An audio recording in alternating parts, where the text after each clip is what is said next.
Bonsoir à tous, c'est un plaisir pour moi de vous retrouver pour cette émission politique. Ce soir, je reçois Mehdi Keïta, qui est le secrétaire général du Parti socialiste guadeloupéen. Il est aussi conseiller municipal de l'opposition à Pointe-à-Pitre. Donc avec lui, nous essaierons de parler un petit peu aussi de Pointe-à-Pitre, mais sa casquette de secrétaire général est aussi importante ce soir. Mehdi Keïta, bonsoir et merci d'avoir accepté notre invitation. Première question. Alors, bonsoir. On ne vous a pas vu depuis quelque temps. Comment être visible quand on a un président d'honneur comme José Toribio, un président d'honneur omniprésent? Tout simplement parce que vous savez, la politique, c'est pas que de la communication, malheureusement. Il ne faut pas que les Guadeloupéens, ils doivent bien comprendre que la politique, c'est aussi un travail avec les militants. C'est un travail avec dans les différentes sections. C'est un travail administratif aussi. Et puis, José Toribio avait son actualité, puisqu'il y avait les élections municipales. Donc, il a été très présent dessus. Et donc, il fallait lui laisser cet honneur pour pouvoir se vendre et vendre sa candidature aux élections municipales du Lamentin. Donc voilà, j'ai eu la mienne, j'ai eu celle des autres aussi du parti quand j'étais au cantonal en 2021, en juin 2021. Voilà, c'est uniquement cela. Mais le reste, alors, le secrétaire général, c'est moi. Voilà, c'est moi le patron, on va dire comme ça. Alors, est-ce que, en clair, c'est José Toribio qui a toujours la main sur le parti? Non, José Toribio n'a pas la main. Après, il a, vous savez, il faut que dans la vie, pour progresser, il faut se servir de l'expérience des autres, de l'expérience des aînés, parce que ils sont passés par là où vous n'êtes pas passé. Et donc, il faut s'en servir, cette expérience-là. Et moi, je fais partie des gens qui pensent qu'il faut se servir de l'expérience des aînés. Donc, je le consulte, je discute avec lui, mais le décisionnaire final, c'est moi-même, avec, bien sûr, le bureau politique. Lorsqu'on a eu un bébé, il a grandi, c'est vrai, mais on a du mal à s'en détacher. C'est normal. Alors, c'est normal? Oui, c'est normal, mais avec à sa décharge, et réellement, je pense qu'il est vraiment, il s'est vraiment détaché de la chose. Non, vraiment, quand il même dit quelque chose, quand il va dans un média, il m'appelle avant pour me dire qu'il va prendre une telle position, qu'est-ce que j'en pense, est-ce que je suis d'accord ou pas, Non, on ajuste le tir ensemble sur les positions qu'ils prennent. Tout le monde connaît José, hein, donc je vais pas, je vais pas le réinventer, mais il a cette décence, cette politesse de m'appeler pour me poser la question, pour me demander, et on ajuste le tir quand je ne suis pas d'accord avec lui. Est-ce que le parti rayonne beaucoup sur la commune du Lamentin, un peu sur Pointe-à-Pitre et pas du tout ailleurs? Alors, aujourd'hui, en termes de section, nous en avons une à Vieux-Habitants, une sur Pointe-à-Pitre, une plus grosse, le Lamentin, c'est évident que c'est le cœur de Bastion. Une sur le Gosier, j'avais oublié, une sur le Gosier. Maintenant, on continue, on essaye. Vous savez, aujourd'hui, le militantisme politique est difficile parce que les gens sont toujours dans l'immédiateté. Et donc, c'est plus souvent facile de mobiliser les gens au moment d'une élection que sur le quotidien. Après, il y a quand j'ai été élu secrétaire général en juin 2018, il y a une volonté de ma part, et c'était l'objet de mon élection, d'essayer le plus possible d'unifier les forces de gauche. Parce que ce morcellement des forces de gauche, en fait, est délétère pour nous, parce que nous perdons le pouvoir à cause de cela. Parce que nous sommes dans la culture du timal. C'est quel est le timal qui va être le plus fort. Aujourd'hui, je pense qu'on voit bien que ce délitement ne sert à personne. Donc, voilà. Est-ce toujours d'actualité? Du timal? Ah oui, nous, dans ça. Oui, du timal, c'est encore présent. Mais est-ce qu'aujourd'hui, il faut garder cette idée de rassembler à gauche? Quand on voit ce qu'est la gauche, est-ce qu'il ne faut pas changer de cap? Non, là, ce qui est sûr, c'est que je crois que vu les réalités, on en parlera tout à l'heure avec les résultats de l'élection présidentielle qui vont suivre avec les élections législatives, il y a une vraie demande sociale. Donc je pense que la gauche, loin de là, n'est pas morte, bien au contraire. Vous avez vu le score quand même qu'a fait. Je ne parle pas de l'extrême gauche, je parle de la gauche locale, comme on l'a vu, le PS, etc. On a vu que la gauche, quand même, a du mal 2%. Oui. 2%. Donc, quand on fait 2%, Est-ce qu'on est représentatif sur un territoire? C'est pas les idées de gauche qui sont disparues. C'est, je pense, les personnes qui le représentaient, les Guadeloupéens ne se sont pas ressentis dedans. Je pense qu'aujourd'hui, la gauche doit être plus radicale dans ses propos pour pouvoir Donc, être audible auprès... Pas extrême? extrême, non, moi je ne qualifierais pas les gens de la France insoumise d'extrême. Je pense que c'est les gens qui ont un discours qui est radical pour permettre à la population qui veut, pour pouvoir croire un homme politique aujourd'hui, l'électeur veut être sûr que le candidat est radical. En tout cas, il est sûr qu'il ne peut pas faire marche arrière. En tout cas, quand il fera marche arrière, il dit, mais c'est qu'il fait il va battre des... Donc, il faut qu'il soit radical. Est-ce l'ADN du PS, de la gauche, d'être radical? Alors, on a vu comment la gauche a considéré, par exemple, Jean-Luc Mélenchon. Elle a été, fut un temps. Je pense que si on reprend l'histoire, et les anciens socialistes le sauront, quand Mitterrand a refait l'union de la gauche, il avait des positions qui étaient dures, parce qu'il fallait qu'il fasse l'union de la gauche avec le Parti communiste en 1973. Donc oui, et quand ils ont fait le programme commun, les positions étaient dures. Et il ne faut pas oublier que quand ils ont été élus en 81, beaucoup de gens disaient que les chars russes allaient rentrer dans Paris. Les gens disaient ça, parce qu'il y avait le Parti communiste. Donc je pense qu'il ne faut pas oublier l'histoire. Il y a à un moment donné, pour les forces de gauche, une nécessité d'avoir un discours qui est plus ou moins radical pour pouvoir permettre à la population, aux électeurs, de sentir que les élus sont prêts à se battre pour leurs problématiques du quotidien. L'erreur que le Parti socialiste, qui était le meneur de la gauche pendant de nombreuses années... Lorsque vous étiez chez les jeunes socialistes, oui, je le concède, et qui fait que peut-être d'ailleurs que je les ai quittés. Il faut s'interroger pourquoi il y en a certains d'entre nous qui sont partis. Je ne suis pas le seul. Il y avait Jean-Philippe Courtois, il y en a plusieurs, il y avait Olivier Servat, il y en a plein qui sont partis. Pourquoi ils sont partis? Il faut se poser la question. Si ces gens-là sont partis, comme moi-même, c'est que peut-être qu'on s'est dit, on cherchait autre chose. Alors peut-être qu'il y en a d'autres qui ont pris d'autres voies, c'est les personnes que j'ai nommées, et puis d'autres comme moi qui ont voulu rester dans la gauche en se disant comment on peut être le plus possible répondre à la problématique des citoyens. Et comment on peut faire dessus? Je l'ai trouvé avec le Parti social guadeloupéen, mais je l'ai trouvé aussi, je peux le dire, avec un travail que l'on fait en confiance avec le PPDG. Nous travaillons en confiance avec eux pour essayer de construire quelque chose. Et je pense que l'un comme l'autre, nous sommes dans une vraie dynamique de construire quelque chose ensemble. Nous avons vu la position de José Toribio, par exemple, pour les dernières élections présidentielles, notamment lors du premier tour, où il a demandé à voter Jean-Luc Mélenchon. Est-ce que vous étiez d'accord avec ça? Bien sûr, c'est moi qui ai rédigé le communiqué de presse que j'ai signé. Donc nous étions d'accord, nous avons voté ça au bureau politique et nous voulions que, parce que, je vais vous donner une anecdote, lors du passage de Anne Hidalgo en Guadeloupe, le premier passage, donc Victorin Lurel, comme la fédération, nous ont invités à venir discuter avec elle. Et c'est un échange qu'on a fait ensemble, on a eu un échange. Il s'avère que je la connaissais un peu avant, donc on a eu une discussion avec elle, son mari qui était là aussi, l'ensemble de la délégation. Et ils nous avons dit que la visite ne valait pas agrément ni soutien, mais une discussion avec des forces de gauche. Et une des remarques que je lui ai faites, c'était qu'elle était venue au CHU, qu'elle ne s'était pas arrêtée à discuter avec les syndicalistes. On peut être d'accord ou pas d'accord avec eux, mais en tant que force de gauche, il fallait qu'elle aille discuter avec eux. Je trouvais que c'était un manque de ne pas être allée. C'est dommage. Parce que, voilà, donc c'est des petites erreurs donc comme ça. Donc elle aurait fait plus de voix? Non, je ne veux pas dire qu'elle a fait plus de voix. C'est pas un élément qui fait que...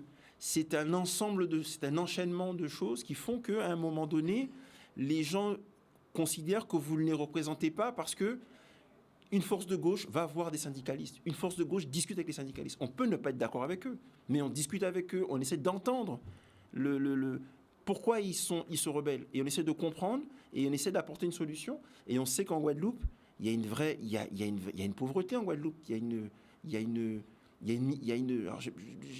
terme de misère sociale est difficile, mais c'est vrai, socialement parlant, il y a une difficulté en Guadeloupe, il y a une misère.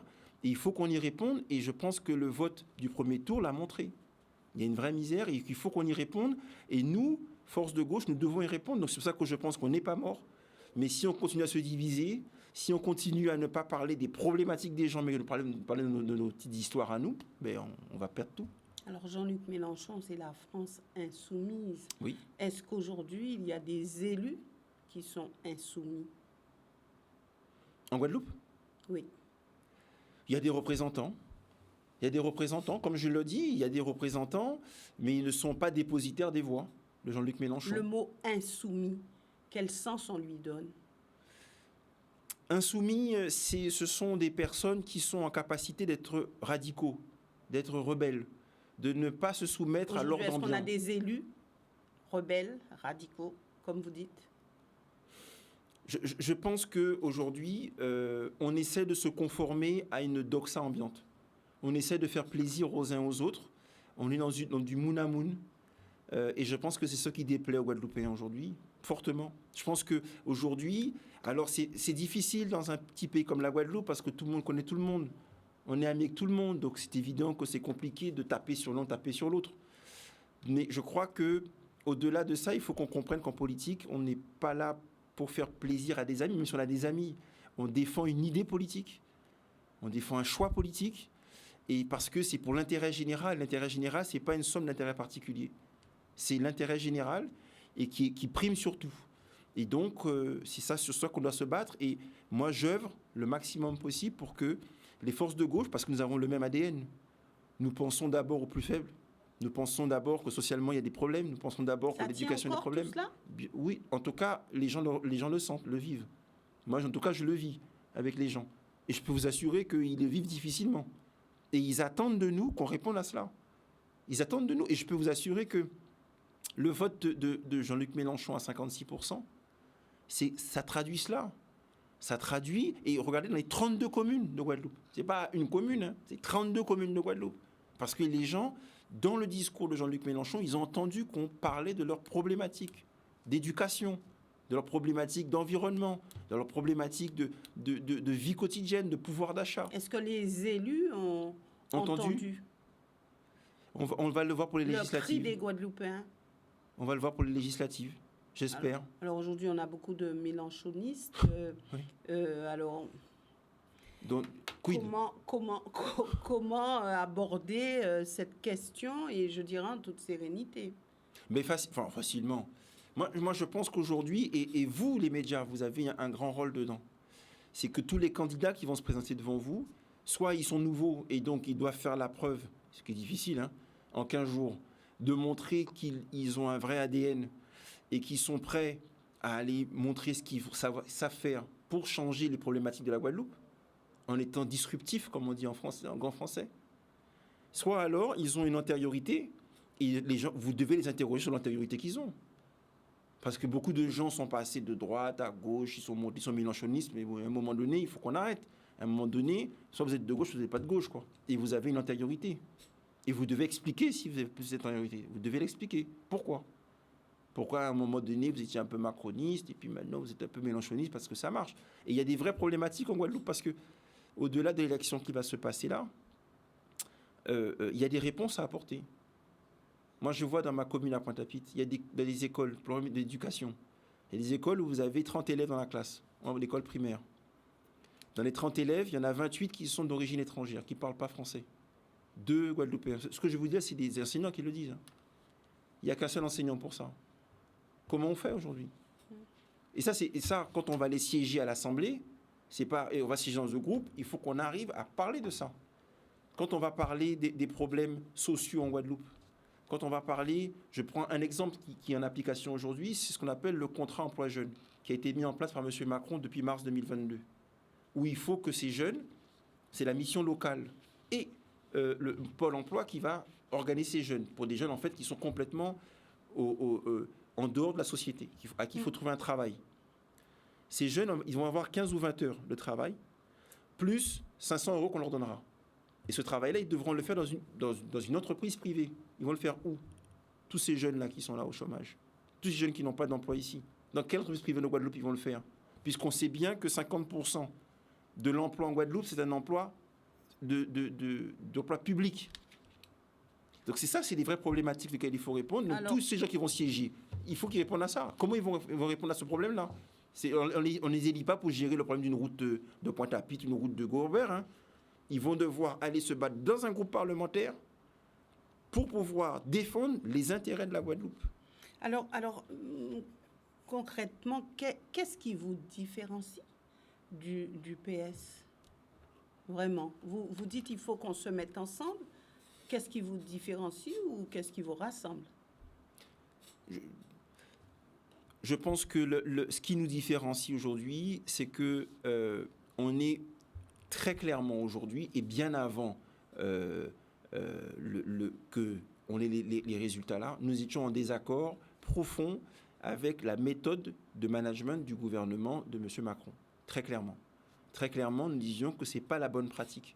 Très clairement, nous pensons aujourd'hui, au Parti social guadeloupéen, qu'il y a une certaine... Alors, certains parlent aussi de domiciliation du pouvoir, ça n'existe pas, ça. C'est de savoir comment on utilise les pouvoirs que nous avons pour pouvoir mieux se gérer, mieux appliquer la loi chez nous. Comment on le fait, concrètement parlant? Est-ce qu'on est en capacité, nous, de pouvoir le faire ou pas? C'est celle qui nous différencie. Après, le fait de penser aux plus faibles d'entre nous, je pense que tous les socialistes le pensent, et ça, j'en connais à la fédération, je n'en enlève pas du tout ce critère-là. La question est de savoir, est-ce que nous mettons l'humain avant la gestion ou la gestion avant l'humain? Comment nous faisons? Nous considérons que c'est l'humain qui règle la gestion, et pas le contraire. Donc voilà la raison pour laquelle il est essentiel pour nous maintenant, ces différences-là, elles sont mineures chez les socialistes entre la fédération et nous, elles sont mineures et elles sont vite gommables parce que ce qui nous rassemble est beaucoup plus fort. Et ce qui nous rassemble, c'est quoi? C'est le fait d'avoir la capacité aujourd'hui de parler des problématiques des Guadeloupéens qui sont énormes. Et je pense aujourd'hui qu'au vu des résultats pour les uns et les autres, je crois que pour tout le monde aujourd'hui, on a compris ce qu'il faut dire. J'en suis sûr de ça. Tout le monde l'a compris aujourd'hui. Oui, mais aujourd'hui, est-ce qu'il faut faire partie des extrêmes pour exister? C'est pas extrême, comme je vous ai dit, c'est avoir un discours, c'est-à-dire c'est parler des problèmes des gens. M. Mélenchon est à gauche, vraiment de la gauche. Ce qu'il dit, c'est pas le discours du PS, par exemple. Oui, donc, mais quand il vous dit, mais ça, il le dit pour la France hexagonale, mais ça touche pour la Guadeloupe. Quand on vous parle de gens qui ont du mal à finir le mois, moi, je vous dis, en Guadeloupe, c'est que 50% de gens qui n'ont pas la capacité, aujourd'hui, de s'assurer socialement parlant et matériellement parlant. C'est des gens qui n'arrivent pas à finir les fins de mois, qui n'arrivent pas à payer, qui sont obligés de faire un choix entre payer le prêt de la maison ou payer la voiture ou alors payer l'électricité ou payer l'école, payer quelque chose pour l'enfant. Ils sont à ce niveau-là. Mais à un moment donné, vous êtes obligé de dire ça ne va pas. Parce que les gens qui sont en face de vous, ils vous disent oui, mais on dépense trop socialement parlant. Il y a trop de dépenses sociales. Donc vous comprenez que vous êtes obligé de faire sortir votre colère. Aujourd'hui en Guadeloupe, c'est combien? C'est une vingtaine de centres sociaux. C'est une quarantaine d'espaces de vie sociaux. C'est des centaines d'associations. Monsieur Mélenchon a eu un discours qui a plu aux Guadeloupéens. Bien sûr. Et apparemment, le discours de nos élus ne passe pas. Donc, pourquoi ce décalage entre quelqu'un qui vit dans l'Hexagone, mais qui la mesure certainement des problématiques de la Guadeloupe, et nos élus locaux qui n'arrivent pas à fédérer, à faire en sorte que la population puisse vraiment y aller franchement. On est devenus gestionnaires. On est devenus des gestionnaires. On veut... Regardez bien, vous les recevez sur votre plateau. La première des choses qu'un maire vous dit, il dit « Oh, moi, la Chambre régionale des comptes est venue me voir. Moi, c'est très bien. Mon compte est super. J'ai mis les impôts. J'ai mis mon compte à l'équilibre. » Quand je dis ça, je ne veux pas dire qu'il faut aller dilapider l'argent. Hein. Ce n'est pas ce que je dis. Quand je dis ça, c'est que, comme je vous dis tout à l'heure, on ne peut pas mettre la gestion humaine au-delà, avant la gestion comptable. La gestion humaine est importante. Après, la gestion comptable est aussi essentielle pour permettre que ces gestions humaines se fassent bien. Vous voyez ce que je veux dire? Et donc, on est arrivé avec des gestionnaires, parce que c'est ce qui fait plaisir aujourd'hui. C'est l'élément ambiant. Ça ne veut pas dire qu'il faut dilapider tout l'argent. Ça veut juste dire comment on répond aux problématiques sociales des personnes et comment on le fait au mieux pour que nous conservions. Aujourd'hui, les pouvoirs libéraux, les pouvoirs de l'Europe, considèrent aujourd'hui qu'on a trop de dépenses de fonctionnement.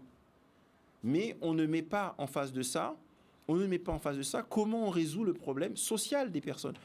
Je vais vous donner un exemple. Aujourd'hui, quasiment toutes les collectivités signent un contrat avec l'État pour limiter les dépenses de fonctionnement.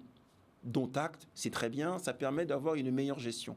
La question qu'on doit se poser aujourd'hui, et sur lesquels les collectivités vivent, c'est qu'il n'y a pas assez d'emplois privés aujourd'hui pour pouvoir absorber l'emploi. Il n'y a pas assez d'emplois privés. Donc, c'est la collectivité qui fait l'amortisseur social. Est-ce qu'on peut continuer comme ça dans un fonctionnement? Donc, ça veut dire qu'il faut véritablement changer le système. Il faut le changer. Parce que ça ne marche pas. On voit bien que ça ne marche pas aujourd'hui et qu'on va continuer à embaucher. Donc, la CRC va continuer à dire, enfin, la Chambre régionale des comptes va continuer à dire, vous embauchez trop de personnes, vous faites trop. Alors, peut-être que c'est vrai, ce qu'ils disent. Mais le problème, c'est que si toutes ces personnes ne travaillent pas, elles vont travailler où?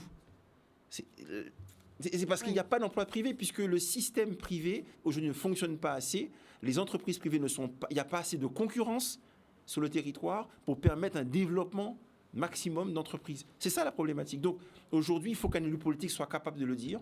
On a un problème. Comment on fait pour le régler le problème? Alors, vous êtes le secrétaire général du Parti socialiste guadeloupéen.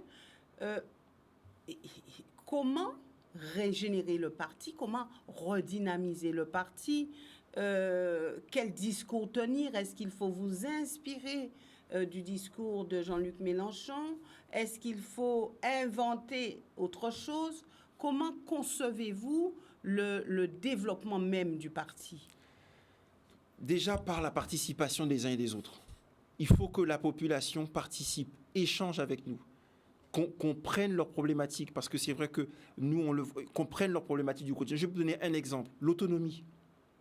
L'autonomie, parce qu'il y a les législatives qui vont venir, il y a les députés vont travailler sur l'autonomie, puisqu'il y a une ordonnance, il y a une organique qui va sortir sur l'autonomie, puisque ça sera la 5e branche de la sécurité sociale, avec la loi de finances.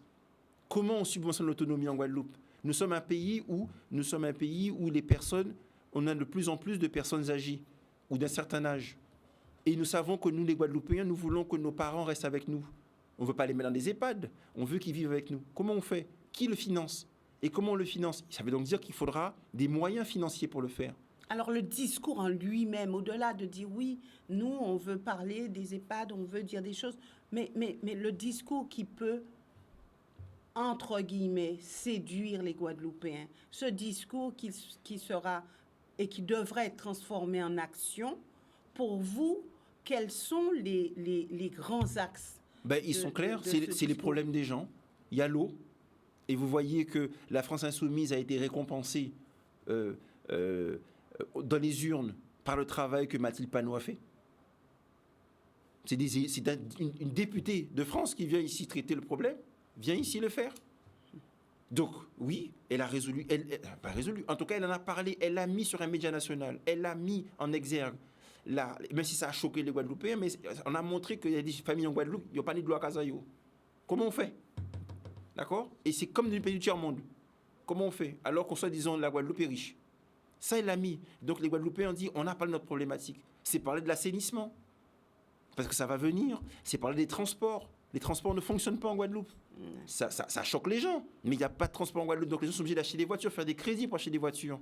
Ça veut dire que ça leur ampute une partie du pouvoir d'achat. Puis ils sont obligés d'acheter des voitures. Pour se fonctionner, il y a 2, 3, 4 voitures par famille. Comment on fait? Parce qu'il n'y a pas de transport en commun. Si on parle de ces problèmes-là, comment on parle des services publics, de l'Internet? Parce qu'aujourd'hui, tous les jeunes, tout le monde travaille avec l'Internet. Mais il y a des zones blanches en Guadeloupe. Comment on fait pour payer ça? Alors, est-ce qu'aujourd'hui, la résonance du Parti socialiste guadeloupéen dans l'Hexagone, c'est vraiment la France insoumise? Est-ce que vous adossez à la France insoumise? Non, on ne s'adosse à rien du tout. Parce que nous, le Parti socialiste guadeloupéen, justement, c'est ce qui nous a différencié avec la Fédération, c'est que nous ne voulons pas nous adosser à un parti national. Nous voulons partir des problématiques des Guadeloupéens. Un parti national?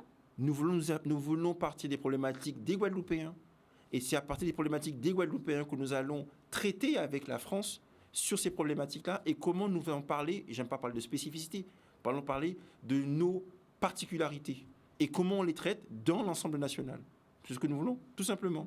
Et donc, c'est pour ça qu'on ne va pas s'adosser pour dire à la France insoumise, on prend tout ce que vous dites. Parce que peut-être des fois, ils disent des choses qui ne fonctionneront pas en Guadeloupe. Donc, il faut qu'on ait cette liberté d'esprit de parler de nous, de nos problèmes, de parler de ce que les Guadeloupéens vivent. Et quand on va à l'Assemblée nationale et qu'on fait une loi, on fait par exemple l'accompagnement des jeunes, on dit mais non, nous ça ne marche pas parce que si vous donnez 500 € à des jeunes en Guadeloupe, ils payent avec bon côté, ils prennent l'argent là, ils occupent pas si. Comment on fait? Alors, José Toribio se présente aux élections législatives. S'il est élu, est-ce que naturellement, il n'ira pas à un groupe, au groupe de Jean-Luc Mélenchon, représentatif, Si, le alors, groupe il y a, parlementaire il y a de deux, Jean-Luc il y a deux, Mélenchon? il y a deux. Alors après, il y a, et tout le monde connaît assez bien José Toribio, il a son verbe et il sait s'exprimer. Ça, on ne peut pas lui reprocher ça. Il a au moins cette grande qualité-là. Après, il y a le fonctionnement de l'Assemblée nationale. Si vous êtes tout seul, 577 députés, vous aurez la parole une fois tous les 6 mois. Donc une fois tous les 6 mois, vous allez passer votre coup de gueule, mais ça ne marchera pas. Ce que les Guadeloupéens veulent, c'est que dans un groupe fort, il puisse y avoir quelqu'un de fort, intellectuellement parlant, qui sait parler, qui sait manier le verbe. Parce que dans l'Assemblée nationale, ce que vous avez besoin, c'est qu'un député qui sache manier le verbe. Madame Taubira, qui était députée de la Guyane, ce qui faisait qu'elle existait, elle avait le verbe. Et donc les gens l'écoutaient, même si elle était toute seule. Il faut qu'on ait des députés qui ont cette capacité. Pourquoi M. Césaire, les autres qui étaient députés, pourquoi ils ont marqué l'Assemblée nationale? Parce qu'ils avaient le verbe. Mais manier le verbe, c'est une chose, mais pouvoir se faire entendre et avoir des réponses aux problématiques que nous rencontrons ici en Guadeloupe, c'est autre chose. Si, parce que vous avez la force de ce que votre peuple vous dit et vous l'exprimez là-bas. Sans crainte, sans haine, sans problème. Vous le dites aux gens, moi, ce que je suis porté, c'est les Guadeloupéens qui m'ont dit ça. Et moi, voilà ce que je vis. Et dans votre loi, là, votre loi ne s'applique pas en Guadeloupe. Ça ne marche pas. Ça ne marche pas en Guadeloupe. Donc, comment on fait maintenant pour la traiter? Ouais, yeah. Et je pense que, et ce que je dis là, ça s'est vu. Regardez, on a parlé, on a fait une commission parlementaire pour on a parlé de l'eau, on a parlé du chlordécone, on l'a fait parce qu'il y a des gens qui se sont battus pour cela, pour le faire, parce qu'ils ont manié le verbe pour le faire. Et puis à un moment donné, vous trouvez les solutions parce que l'Assemblée nationale ne peut pas faire semblant de ne pas vous écouter. Donc, dernière question sur le parti. Nous irons rapidement du côté de la ville de Pointe-à-Pitre. Dernière question. Vous avez bon espoir, Mehdi Keïta, de rassembler la gauche. Vous gardez encore cette ambition de rassembler la gauche et puis de régénérer le parti. J'ai cette ambition de le régénérer. Nous avons commencé un gros travail avec le PPDG. D'ailleurs, je le dis, avec le PPDG, nous travaillons beaucoup ensemble, en confiance. En confiance, nous échangeons beaucoup les uns et les autres pour essayer d'accorder nos visions, de savoir comment nous travaillons ensemble, comment nous faisons ensemble, puisque nous avons une même philosophie, comment nous l'accordons, comment nous dirigeons ensemble. Ça s'est traduit par les élections cantonales, où on a fait une alliance aux élections cantonales qui a porté quand même bien ses fruits, puisqu'on est quand même arrivé au second tour, nous avons fait quasiment 2000 voix sur Pointe-à-Pitre, sur le canton Pointe-à-Pitre, donc c'est pas rien. Et puis, il y a ce travail-là que l'on fait, d'ailleurs, vous serez d'ailleurs invité, on fait un séminaire le 20 de ce mois, sur lequel on va parler des services publics et nous le réitérerons comme ça tous les mois. Au-delà des élections, au-delà des problèmes des élections, on veut vraiment maintenant aujourd'hui travailler ensemble, à travailler sur les problématiques des Guadeloupéens et y apporter des solutions ensemble. Et tous les partis sont les bienvenus, soit ils peuvent être co-participants à la chose, ou alors être invités, mais en tout cas tous les partis de gauche seront invités à ça. Pourquoi ne pas être candidat aux élections législatives? Parce que y a des moments où il faut savoir prendre du recul, savoir aussi, et là c'est savoir aussi comment on se projette sur l'avenir, qu'est-ce que l'on veut vraiment, est-ce qu'on pense qu'en allant se battre alors que je sors d'une élection cantonale en juin 2021, est-ce qu'il est nécessaire en juin 2022 de repartir dans une élection? Donc c'est toutes ces interrogations-là qui font que je me dis que je serai plus utile à aider des personnes à transcrire ce que l'on entend pour parler des problèmes des Guadeloupéens à d'autres qui peut-être ont cette ambition-là et faire en sorte que j'ai le regard lucide sur les personnes qu'on va soutenir pour le faire. On ne vous a pas entendu sur les différents sujets qui préoccupaient quand même les Guadeloupéens, les sujets brûlants, je veux dire. Alors, est-ce qu'aujourd'hui, vous considérez comme un simple observateur? Ah non, je ne suis pas un observateur, je suis un acteur de la vie politique guadeloupéenne. Mais pour être un bon acteur, vous ne pouvez pas faire de la communication. Je ne fais pas de la communication, moi je fais de la politique, j'essaie de résoudre les problèmes des gens. Donc j'essaie d'être avec eux, et c'est vrai que pour être avec eux, il faut des fois être un peu en recul, pour regarder, pour discuter avec les gens, pour parler avec eux. Nous avons vécu une grosse crise au mois de novembre, au mois de décembre, qui a été l'expression d'une vraie problématique en Guadeloupe. Je crois qu'il faut la prendre en considération. Elle a été difficile pour les Guadeloupéens. Elle touchait l'intime des Guadeloupéens sur le problème de la vaccination. Mais au-delà de ça, ça touchait beaucoup de choses en Guadeloupe, beaucoup de problématiques sociales et sociétales en Guadeloupe. Donc, il fallait discuter avec les syndicats, discuter avec le commun du mortel qui milite dans la rue, qui vous explique qu'il n'a pas envie de se faire vacciner, mais qui veut continuer à faire son travail comme soignant, qu'on doit suspendre. Donc, vous discutez avec eux, vous essayez de comprendre leur logique. Vous avez beaucoup discuté avec... et échanger pour pouvoir vous-même vous forger une propre opinion pour savoir où est-ce que vous voulez aller. Alors, rapidement, sur Pointe-à-Pitre, 2 questions. Qui représente aujourd'hui l'opposition à Pointe-à-Pitre? Je pense que c'est clair. Il y a un groupe qui s'appelle le groupe Aimer la Ville, qui est composé de 7 élus, qui composent l'opposition que j'essaye de mener avec d'autres le mieux possible pour expliquer... Donc avec M. Martol, Mme Troubaud... Non, les 7, c'est M. Bangou, c'est Mme Anjaric, c'est moi-même, c'est Mme Descastels, c'est Mme Evelyne Démocrite, qui est très présente. Donc c'est vous qui constituez cette opposition? Oui, alors après, il y a d'autres opposants, de la personne dont vous avez nommé, qui est là, mais le groupe d'opposition, entre guillemets, majoritaire dans la minorité, c'est le groupe Aimer la Ville, qui mène la chose, qui défend son bilan d'une post-majorité, et je pense que il est bon, d'ailleurs, nous avons voté le compte administratif et le budget,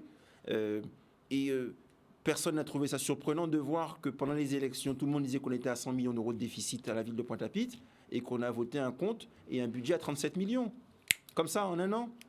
Vous voyez? Donc, comme quoi, il y a des gens qui se sont fait élire sur, entre guillemets, une